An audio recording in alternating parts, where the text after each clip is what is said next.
All right. So say my daughter comes and she enrolls. She's a ninth grader and she's going to play on your girls' soccer team. Mhm. Just give our viewers an idea of what does the life look like. We know she's going to practice and weight train and all that, but like, give us an idea of you mentioned the holistic approach to the experience of these Mhm. young kids. Like, what would her typical day look like? Yeah, it's a great question. It's highly structured. Like it's not a typical high school day anywhere else, but basically this is how it works. We have to run the school twice a day, and people are like, "Well, what exactly does that mean?" We have 1,400 kids. So some will go to school in the morning and they'll do sport in the afternoon. Some will do sport in the morning and they'll do school in the afternoon. And obviously, they're doing breakfast, they're doing lunch, they got homework, they have strength training some days, they have mental conditioning some days, they have nutrition meetings some days. There's a variety of different things. They have to do treatment and training and get iced and do the cold tub. Like it's that life. But what I would say is, like, I don't want to paint the wrong picture, is that letting them be kids is a hugely important part of what we do. We built a student athlete recreational complex with outdoor basketball courts and soccer fields and a smoothie bar and a pool that's like on Sundays when kids have nothing, it's like a Vegas pool club, like big screens, loud music, food. Everybody's in the pool hanging out and relaxing. We do trips to the beach. Kids go to the mall. Kids go to Disney. Kids go to Busch Gardens. Like we're doing excursion, fishing trips, golf. Like there is an element of this where we want kids to be kids.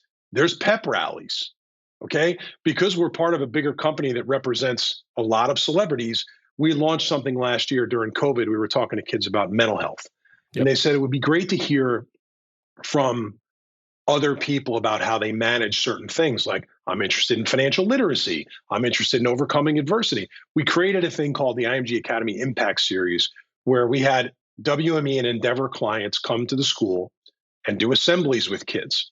And Sabrina Ionescu talked about name, image, and likeness and how she missed it by a year, but why it's really a distraction. And she was happy to miss it by a year. It kept her on her plan. Scottie Pippen Jr. and Sr. did one together, talked about their experiences. And then we are now planning other clients to do this. But in a lot of ways, it is like a high school. Like we get people in this basketball facility and we do assemblies. There was a pep rally at the beginning of school.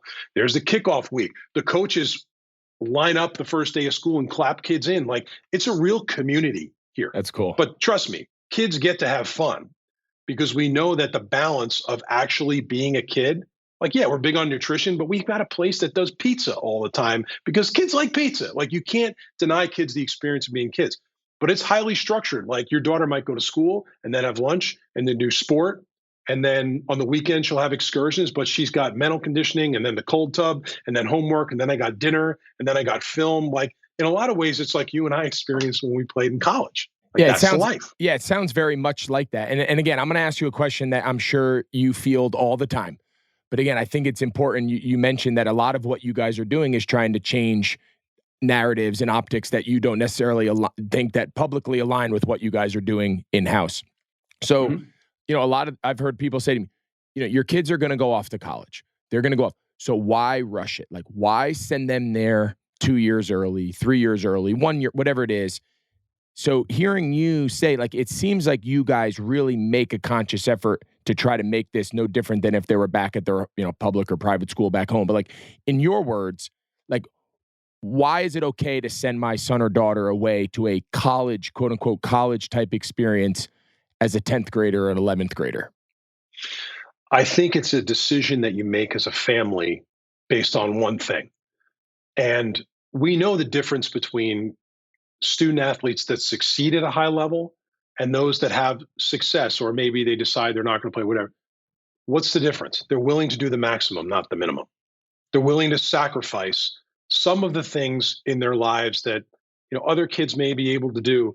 Like, my younger son who's playing basketball at Gettysburg, he sacrificed a lot in his high school career because he wanted to play college basketball at some level. And I used to say, like, I'd see his friends out doing this, that, and the other thing, and he sacrificed. I think that's the difference. Family has to make a decision.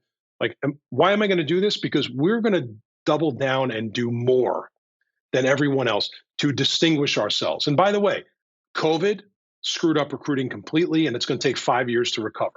This transfer portal nonsense means less spots for kids. It's harder than ever to get recruited. And I think the decision also shines a brighter light on certain student athletes based on the fact that the brand has power. It's known in all the 8 sports that we deliver, and it does create more looks along the way, and also gives you the ability to supercharge your development, your improvement on a variety of fronts, mainly as sort of the whole individual. But it is a case by case, decision. What I'd say too, Greg, is like we talked about price. When I came here, I said you have an addressable market in youth sports of billions of kids. There's 1,400 kids here.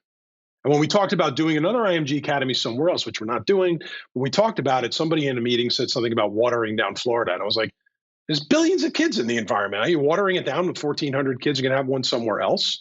But the strategy going forward from the NCSA acquisition, we are in development on something called IMG Academy Plus, which is during COVID, we developed a virtual camp product. We put it in beta, people bought it, we trained them virtually. It was kind of fun. IMG Academy Plus is virtual mental conditioning, virtual nutrition training, virtual mindset. We are piloting this because we know there's an audience out there that would love to be associated with or have an experience with IMG Academy as a brand, but at a different price point, or they can do it from a distance. They could pay less. They could still be associated. They could get the expertise. We're now taking the expertise we have outside the walls. And that's not something that's been done. It took COVID to open our eyes to all the possibilities there. But that's really where I think a great opportunity is for us.